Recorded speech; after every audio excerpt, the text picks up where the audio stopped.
Hey, it's Chronologically Gaming, the only channel that's perpetually retro because we're playing every video game in order of release. Playing the video games released 42 years ago today. Let's go back to November 1982. Oh, that's what I'm talking about. Yes. I don't know. Will he? Can he survive 13 fiendish situations? Oh, the snakes. Will Indy make it all the way? Notice they're clipping in lots of movie. Raiders of the Lost Ark adventure game. It's diabolically difficult. It's mysterious. It's never the same twice. And it's only from Atari. Oh man, that is fun! It is the release of Raiders of the Lost Ark on the Atari VCS, or the Atari 2600. Let's check it out. This is the box. Oh my gosh, it's finally time. It's finally here. This is only for the Atari 2600, and this is the 173rd game we've played on the home console that everyone needs to have. Look at the box. Look at this. This is the first box. They had another one. I think this was released later in 1986 that kind of changes it a little bit up, but I love this one. Classic because they kind of did what we saw with the other movie tie-in, Megaforce. They just take a poster, something from the movie, pop it on the front, and it already gets you excited about this. This game is supposed to be as good as the movie. I mean, look at this. So cool. Flip it over in the back. Yeah, you and Indiana Jones have a mission. We have to find the Lost Ark of the Covenant. Now, this movie was last year. It's a year old.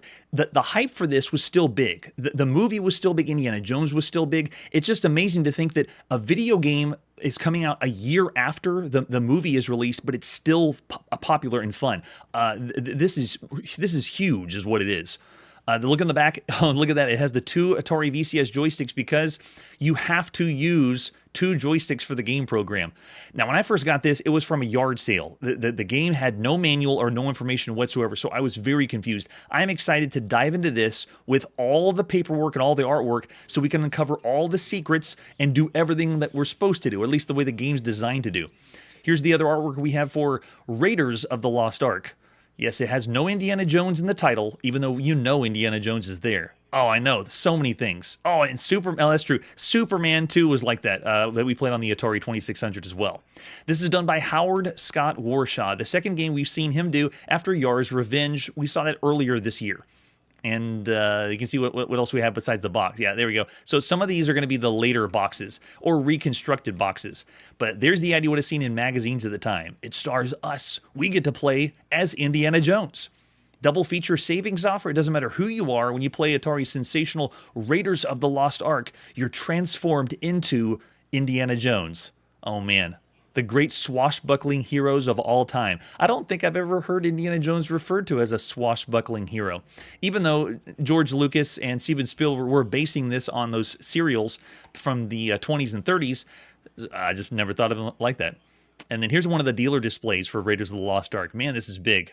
So this one is obviously based, on the movie Indiana Jones, Raiders of the Lost Ark. The second movie, Temple of Doom, I don't think it's come out yet. By November 1982. Someone needs to fact check that one for me. But Indiana Jones is still really big, very popular. The video game scene, this is the very first official Indiana Jones video game. Now, here on the show, we play everything up to this point. We have seen a fan game, an Indiana Jones fan game called Raiders on the Dragon 32 microcomputer.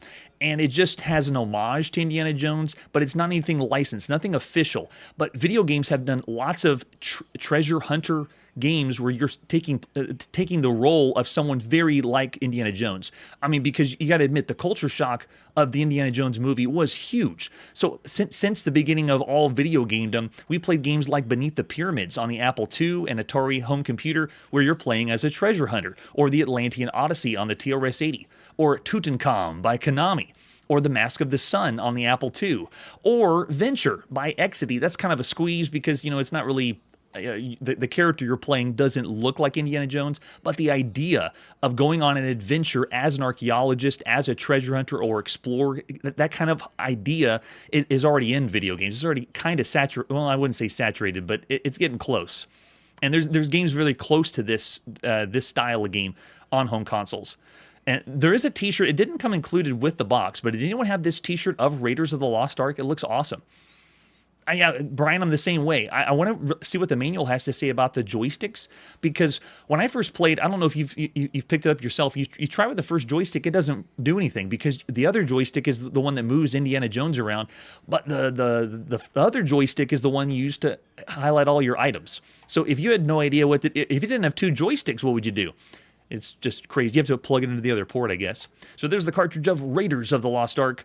Oh man, what is unearthed in that cartridge? Or a reconstructed one. Yeah, the artwork is so good. I really enjoy the artwork on the Atari VCS boxes anyway, and then to put Indiana Jones as the movie on the front, so nice. And it looks like it was not something from exactly from a movie poster, like something they put together. Well, that one definitely was. And there's the example of the screenshot too. All right, so we do have some other things too besides the box itself. There is, well, actually, let's go in the manual first. So Raiders of the Lost Ark didn't have this, and most people that played it, I wonder if you got the whole game brand new. Did you end up referring back to the manual because you realize you don't really know what you're doing to play the game? Because it's a tricky one. There is Indy at the top of the screen. So the graphics of this game were done by Jerome Domerat, if I'm pronouncing that correctly, and he did the graphics of some other games on the Atari as well. He did Real Sports Baseball that we've seen up to this point, and the graphic of Indiana Jones. I'm curious to know if Howard Scott Warshaw designed that, or it was all Jerome that did the graphics, because moving around as Indiana Jones is much better than just a blip. You were an adventure, right? I know, right? It's so good. All right, welcome to Egypt, Dr. Jones. There's some story and lore. Dust off your felt hat, throw on your leather jacket, uncoil your rawhide whip. You're going on the greatest treasure hunt of your life, because there is puzzles in this game. The Lost Ark. We have to find the fabled Lost Ark of the Covenant. Dazzling treasure, and the lore goes on. Similar to the movie, but it's not really following the movie. I mean, this is on the Atari VCS. You can't expect them to follow the movie right off the bat, right? So it's an adventure game. To win, you have to make your way past obstacles to find the Lost Ark. Along the way, you'll acquire adventure points, which can be scored at the end of the game using the Well of Souls. So even though this has adventure elements in it, it still has a score because it's November 1982. I wouldn't have it any other way. You start off in the Well of Souls on top of a high pedestal, the Ark shining above you. Soon the pedestals sink down and the Ark disappears, and your quest begins. And then you have to go from room to room or screen to screen to find the Ark. Your journey is a dangerous one. You're given 3 lives to play the game. Oh man, you're going to be dying a lot because of the snakes. Why did it have to be snakes? If you have any lives remaining, you'll reappear and continue playing the game. If no lives remain, the game ends and you must start the game over again by pushing the right controller button. Like it says, the right controller button, not the wrong one, the right one. But you know, they're talking about the right and left controller. That's too funny. Oh my goodness. All right, so you'll need every ounce of skill, and you're also going to need to use your head because there's puzzles in here that are almost as obtuse as some of those text adventure games we played. Here's what we need to know using the controllers. This uses 2 controllers, both of them on the Atari home computer, and this is not the first. We've seen other games on the Atari that use both controllers, but this one's kind of unique because it's not like controlling two different things on the screen or 2 different players. This is one controller highlights the items down at the bottom, and one controller moves Indiana Jones around. It is so bizarre. You start the game powering it on, and the right controller is going to move Indy around the screen. He goes all up, down, left, and right, picking up objects. He'll automatically pick them up whenever he goes over the top of them. So it's different from Warren Robinette's Adventure because you had to click the button to pick up the item, and then you could move it around. This one, just walk right over it. The red fire button on the right controller makes use of any object you have, so you can move Indy and use the object highlighted. Now, the left controller functions as your inventory. It's used to select objects, drop objects, and has a white selector dot below it. So in a way, this has equipment quick slot selection, one of the very first video games that allows you to quickly equip and get items and use the slots on the screen. Just think of that. Of all the games we played up to this point, or role-playing games we played, strategy games we played, this is one of the very, very first that had equipment quick slot selections. Genius. Doing it on the 2 joysticks, though, is a little confusing, yeah. Oh, man, yeah. If you are able to get far enough to the map room, it is a big feat. So for console controls, the left and right difficulty switches do nothing. The game select switch does nothing. There are no variations in the game. It is just go in the game and can you solve the puzzle. You'll be transported to the entrance room and then you're on your way. Now this manual is very helpful. I would have loved to have the manual. Any kind of paperwork, please. At this point, they are renting video games, and most of the time the rental stores didn't keep these manuals. So imagine you're going to the rental store and you get just the cartridge and you take it home. You really can't do much with Indiana Jones unless you have the manual with you. Over on the left side, they're explaining the score. When you get to the end of the game, the higher up in the pedestal you'll go when you score, that's how you'll get to the Ark of the Covenant. So cool. And then they have over here, right above my head, the entrance room explaining what things are, which is, again, very helpful. Some of the things are obtuse. Is that really a snake? Is that really a whip? How can you tell? And they show what the black sheik looks like. Oh, how do you buy things, too? Because they have a market on that you can purchase items. Very, very little items, but just blows my mind. There's a slight, not economy, but, it's just amazing you could buy anything from the merchant. Then we have the temple entrance. There's the marketplace with examples of screenshots. And then they also have this warning, don't read any further because you're going to be given parts to solve the adventure game. Thank you, manual. And we are going to read further. I'm dying to know. Then we have the spider room. Over at the top, you can see there's some, tsetse flies. Oh my gosh, the flies. I remember they killed me so much. The flies, the snakes, and then falling. That was the big three that I just remember dying so much playing Indiana Jones. But even though I didn't have, whenever I originally played this, didn't have the manual and didn't have any of a clue of what I was doing, I still enjoyed just being able to move around as Indiana Jones or pretend you're playing as Indiana Jones. And then over on the left side, they show the room of shining light. And, oh yeah, you have to find your way out. You can either shoot your way out or whip your way out of the dungeon rooms where the Guardian is. And then we have the treasure room. Money supply is there. You can go get some gold and use that gold to go purchase items at where the Sheik is. And then we have the Mesa field, which is right here on the other side. Let me move myself out of the way. So that is one of the only few places in the game that actually is scrolling down. So this is combining the flip screen transition from room to room, but it's also utilizing the 2D scrolling. Amazing that this is all in the same game. It's very fascinating. Oh, look, like a grappling hook over there. So cool. And then over on the left side, oh, there you go. Anybody remember the parachute, solving the parachute? Because on the Mesa side, if you fall off the Mesa, you'll just fall down this pit. Again, that one's scrolling as well, but you have to have the parachute or you won't be able to make it because you have to get into the opening. I don't know if anyone can see. They're explaining what it is. Look at that. There's a small opening. You have to parachute around the branch and go into that little crack on the side. Gosh, so obtuse. Then we have the Valley of Poison, where one of the thieves can take you out, and then more flies are there. The Black Market, if you make it that far in the game. And the Well of Souls. Oh, man, so good. And then this is explaining what everything is in the game. I know you could, that's right, you could hook in on the branch and then slide into the opening. That's right, Charlie. We have the magic flute. We have the coins, and you can find these in the basket, I believe. You have the grenade, the key, which opens some doors, the whip, which it shows what it looks like on the screen and what it looks in your inventory, because that's another thing that's confusing. Notice the magic flute that looks totally different, and the whip looks totally different than what it is on your inventory screen. On the screen, the whip looks like a stain someone smeared on the floor. And then we got the parachute, what it looks like in both screens, your timepiece. In the temple entrance, it's to tell time and press the button on the right controller. And then we have the revolver you can use to shoot your. You can buy more than 6 bullets from the Sheik. And then there's what the bullets look like: the Ankh, the Chai, the Hourglass, and the shovel. And all these, a lot of them can be bought at the marketplace. And then they give us another warning right here. They're saying, okay, before you read, you're going to be getting more information about the game. All this came with the manual. So much information. I wish I had all this. Yeah, then we get the helpful hints. And the reason why you wouldn't want to see the helpful hints is it's similar to when we play text adventure games. If you already know all the solutions, that's pretty much the game. The exploration of the game and discovering the answers to the puzzles is part of the game. So if you're giving that, you're basically giving them the video game experience. So I can understand why they did that. This is amazing. They have it all in the manual though, but lots of helpful hints showing you how to get to the different rooms, how to shine the light on things. It's almost like this is like a frequently asked questions guide, a really small one. So lots of helpful hints how to use the Ankh to transport yourself to the Mesa field, using the shovel to dig the Well of Souls once you discovered the correct Mesa. But all this is a very complex puzzle to solve for everything.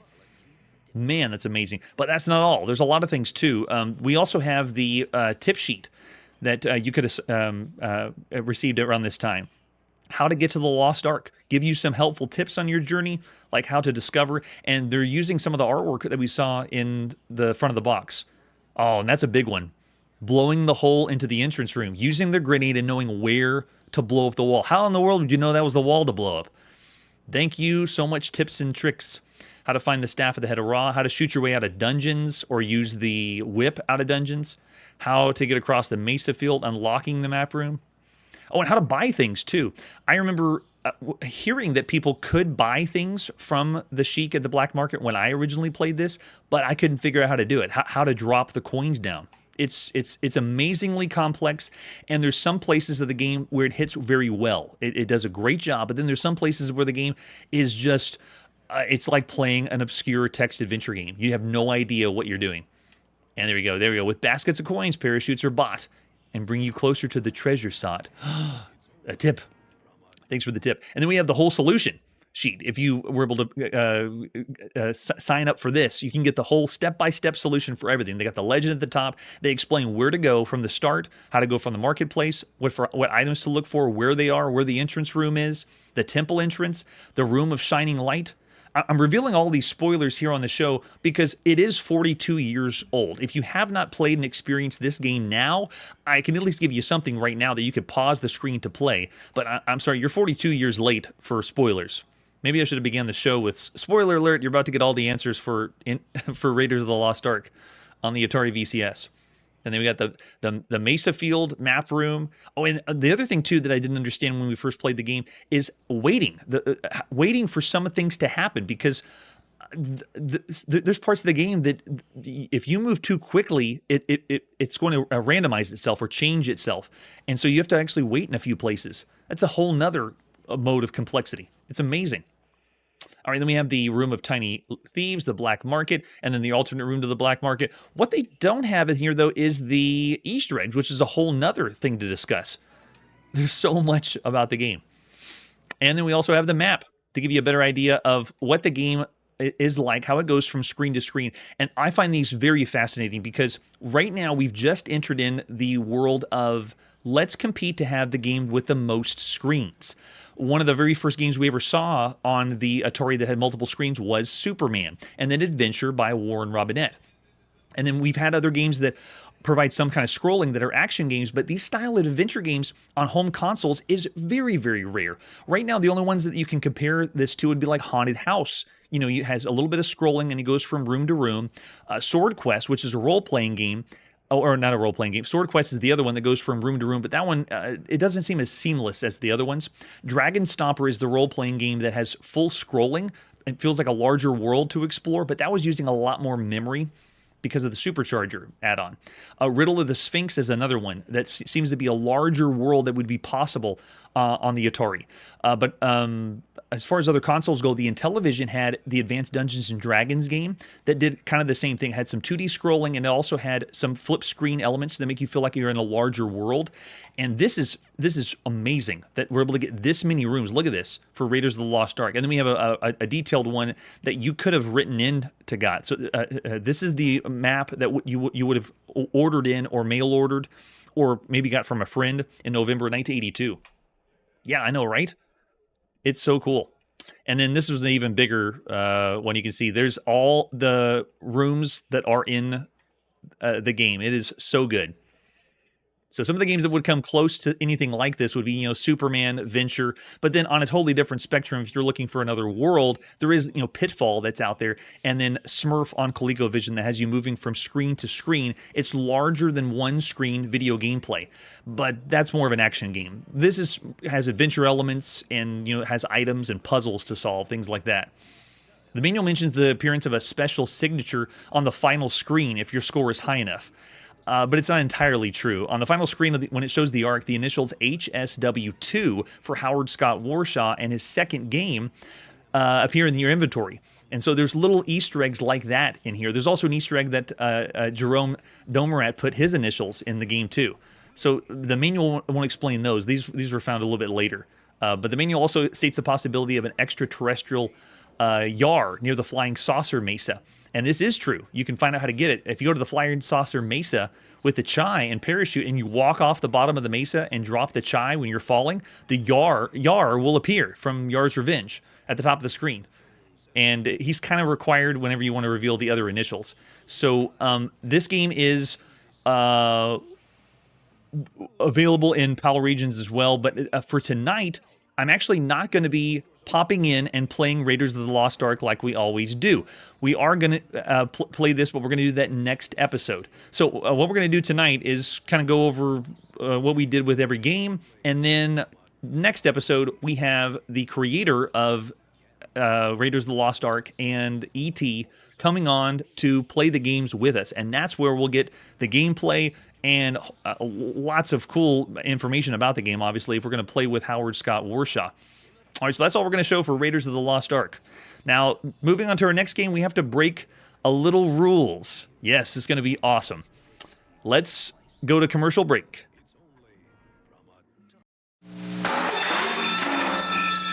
Hello? Oh, here he comes. Somebody out there?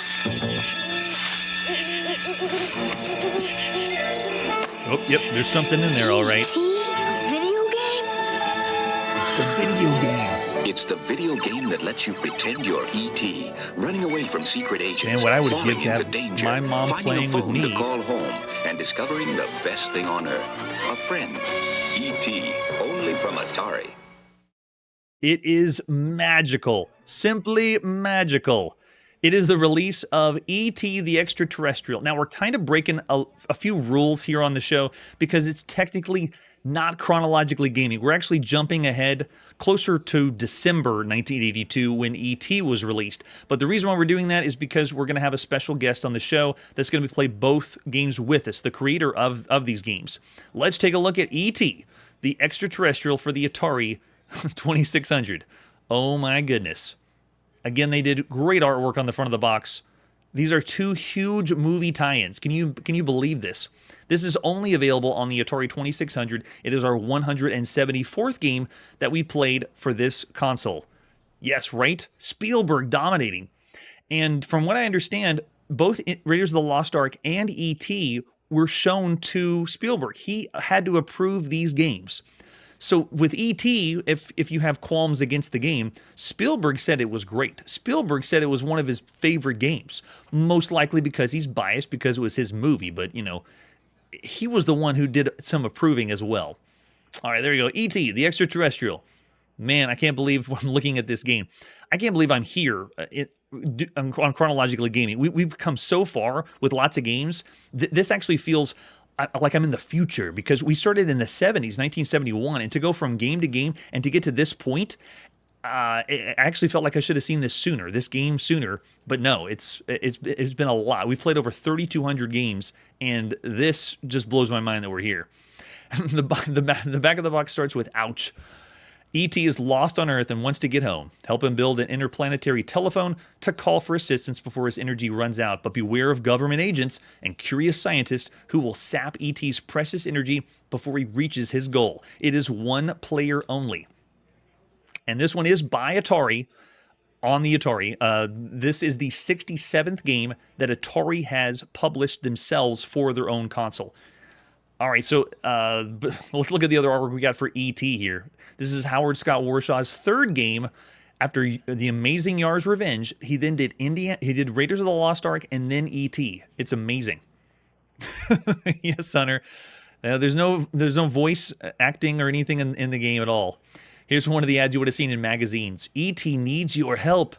In other words, buy 4 million copies of the game because I think that's how many they manufactured. Just way too many cartridges of E.T. out there. And just like Raiders of the Lost Ark, Jerome Domerat did the graphics for this one. And this one is yet another licensed video game by Spielberg. There's what you would have seen in the stores at the time. You know what? This is a little heartfelt because when I look at these store displays, I just think of just next year, there's not going to be any stores. There's not going to be any video game stores. There's going to be so many places that shut down. All those mom and pop stores. This is like the beginning of the end. Yeah, there's another one.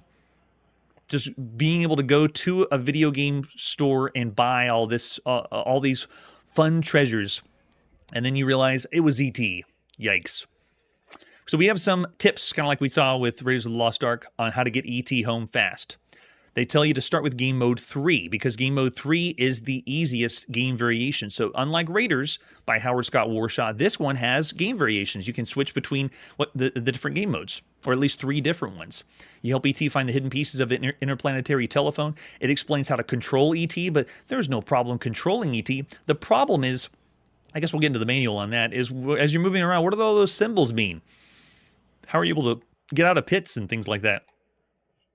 Yes, they did, Charlie. And they just continue to fly off the shelves. We're going to see home computers play. We're going to play lots of games on home computers. I'd love to see what happens when we hit 1983. So here's the cartridge for E.T., the extraterrestrial.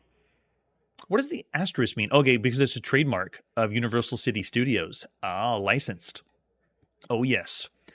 The other thing we got to talk about, which this is way past the fact, but this game created lots of folklore. It created lots of unbelievable stories. And one of them was that because of the crash in North America, that Atari buried E.T. cartridges and lots of their product after the video game crash. And people said, oh, it's not true. But then some people said it was true. But it was proven, finally. Be sure to check out Game Over, Atari Game Over. I'm going to include links down below because that documentary shows you the proof that Atari did bury these games in Alamogordo, New Mexico. And it blows my mind that this is a video game that it's not because of this video game. We've already seen lots of video games, and because of the culture of Atari and the business of Atari that caused the video game crash. It's because they just had stake in so much of video games with consoles. I know, right? Yes, that's right, Kuhn. Oh yeah, and the James Rolfe movie, yeah, that's another really good one. Great shout out there too. So there's lots of amazing things that are out there to watch regarding this story. The story of this game and its legacy is amazing. That's why I'm so excited to have Howard Scott Warshaw on, because it's like a human legend that created a real legend. It's going to be on the show. It's going to be fun. All right, so we have the artwork too. Very well done. Great stuff for the Atari VCS, with an example of the screenshot too. And yes, the manual for E.T. has lots to uncover and lots to see here. So this is a licensed video game, and here on the show we've played plenty of fan games, not official licensed games. Games like Star Wars, games like Star Trek. We played too many Star Trek games. We have played Superman officially as a licensed game. We played fan games of Spider-Man. We're about to play official Spider-Man. And then fan games of the Hulk, fan games of Lupin, which is the anime, or Doraemon. We've played Popeye, licensed for handhelds. We played Mickey Mouse, licensed for handhelds. We played The Prisoner TV show, licensed. We played King Kong, licensed. And Tron. That's one of the biggest licensed games. We've seen way too many Tron video games already. Smurf on the ColecoVision is licensed. We're about to see Buck Rogers. Towering Inferno is another game by 20th Century Fox Video Games. We just saw Megaforce and Fantastic Voyage. And as far as movie video games go, up to this point, we've seen plenty of video games inspired by movies, especially Star Wars and Star Trek. There's a fan game of Steven Spielberg's movie Duel that's out there. There's Godzilla fan games. There's 2001: A Space Odyssey fan games. There's fan games on Alien, even though we're about to see an officially licensed Alien game. There's the Poseidon Adventure, Fantastic Voyage, Poltergeist, and all these are games that are based around movies. So the culture of movies in video games is already here, but you have to consider all those typing games that are out there. There's a lot that you could go through. And at this point, while we're looking at E.T., we actually have already played a game that has E.T. It was Coco Terrestrial on the TRS-80 color computer. That blew my mind to see E.T. It was a fan game before E.T. All right, so this manual, I'm expecting something good. I know, this game is just has so much to it. I already explained that I got this game at a yard sale. Actually, I had one of my friends in the family was big fans of the movie for E.T., and they had the game, but we didn't have any of the paperwork to play. I think we had someone that knew kind of how to play the game, but it still was there's so many mysteries with this game. Let's help E.T. go home. He doesn't look like that at all in the game. What kind of crazy planet is this anyway? We came here to conduct simple study of primitive planets, and look what happened. Before I knew it, all my friends boarded our lightship and flew home. What do I do now? The only one I can trust is nice little Elliot. Oh, so this is from the perspective of E.T., because I guess we're playing as E.T. How about that for lore? They're giving you from E.T.'s brain. That's amazing. Oh, Charlie, yes, I bet they did, because this game is, the demographic is supposed to be younger kids that really loved and enjoyed the emotional ride of the movie. And so you put this in the hand of a 6-year-old, 5-year-old, they're not going to know what to do. I guess they'll have fun moving E.T. around, and that's good enough. But there's a lot to the game. Here comes those crazy aliens again. Help me get home. I don't think anybody learned how to get E.T. home, and that's why there were so many returns. So our mission is to help E.T. find the 3 pieces of the interplanetary telephone. Guide him to the landing pad to be rescued. To do this, you have to do it before E.T.'s energy runs out, and you'll win the round and score points. So that's the whole idea of the game. It sounds easy enough, and I'm sure people got the idea when they booted the game. I need to get E.T. to go home. How do you do that, though? So first you have to find, over here on the right, they show all the places you can fall. They show the candy pieces on the screen. And we're going to be traversing 6 different sites on planet Earth. And 4 of them are full of pitfalls. There's just tons of pits. I love the expression that the reason E.T. had so many pits is because it ended up in the biggest pit in Alamogordo, New Mexico. The round ends when E.T. boards the spaceship. At the end of the round, all your bonus points are displayed. And look, there's Elliot. And the design of E.T. again was, I believe graphics were done by Jerome Domerant, but I'll verify with Howard Scott Warshaw. The game ends when E.T. runs out of energy and you decide, or when you decide to quit playing. The manual actually says that. Oh, man. They shouldn't have put that. They really shouldn't have put, the game ends when you decide to quit playing, because that's what most people did. I can't believe it. On each site, E.T. moves through various power zones. When he goes through a power zone, it'll show one of its extraordinary powers, and that's one of the things that most people didn't understand. It shows at the top of the screen, and as he's moving around, that power zone means when you push the red button, that's what you'll do. So a lot of the confusion was kids are pushing the red button, and they're just flying around the screen, and they don't know why. The reason is because parts of the screen show what's going to happen, but you have to know all the symbols. So you can see right here, they're showing what E.T. looks like and the FBI agent, but this is all the zones. You have the find the piece zone, the question mark over on the left side. If that's at the top of the screen and you hit the red button, then it will reveal where one of the pieces of the telephone is. You have the send humans zone. You can send the FBI agent and the scientists back to their buildings so they stop running after you. You have the eat candy zone, the call Elliot zone, and then the moving zone. The arrows is what blew me away. Every time I played the game, I wonder why I'm warping from screen to screen. You have the call ship zone, which you need to have that after all the phone is assembled.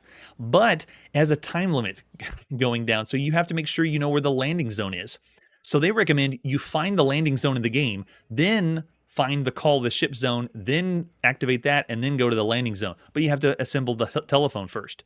So many puzzles, so many mysteries in 1982. It's amazing. So there you go. That's the landing zone, and then explains more on the manual of how to play there. We got the controller, only one. You don't need 2 joysticks for this one. How you start the game up. The game options, I believe game modes are 3 different game modes. The difficulty switches allow what speed the humans are going to go. So if you can go fast or slow humans, and then the left difficulty switch determines which the conditions for the rescue ship. Elliot cannot be present on the landing field when the rescue ship arrives, and then if it's in the other position, Elliot can't be present when the ET calls the ship, or Elliot can be present when ET calls the ship when it lands. Why did they make that? What if you move the difficulty switch? Those poor kids in November 1982, they're flipping switches and pushing buttons, and they probably have no idea what they're doing. And here it is, all here in the manual. I never had any of this. This is blowing my mind. So there's 4 ways to earn points in the game. And there's penalties as well. If you collect different candies, 31 candy pieces. He loses 700 energy pieces, and they have bonus points awarded too. Man, so there's all the points, and then we even have some helpful hints as well. So good they did this. This is one of the games that really needed it. We really didn't need helpful hints for lost luggage. We really needed it for E.T. Oh, so glad we got the manual, though. So there, if you want to pause the video, you can see helpful hints to finish E.T. because you can. E.T. is not that bad. It really isn't if you've read the manual, and we have. So we also have the How to Win at E.T., the video game. A book that you could have gotten at this time. Got some great artwork, screenshots of the game, but it explains everything, what everything means and how to win the game. So it's a great starting point, and it also is just very well done with the pictures that they put in the background. Look at this. I really think they had this and many other manuals just to help the kids. Because it's already thrown out the 5-star rating. I love it. If you really mean that, more power to you. So there's the elements of the game. They also look like they took real screenshots. That's rare. Most of the time, we're seeing fabrications of the game. But look at this. This is showing you what... Oh, there you go. That's what I wanted to bring up for the flower in one of the pits. Because there is, the phone pieces you got to pick up. But then if you have the phone pieces and 7 pieces of candy, you can go to the flower and change it from Yar, and Yar will fly away.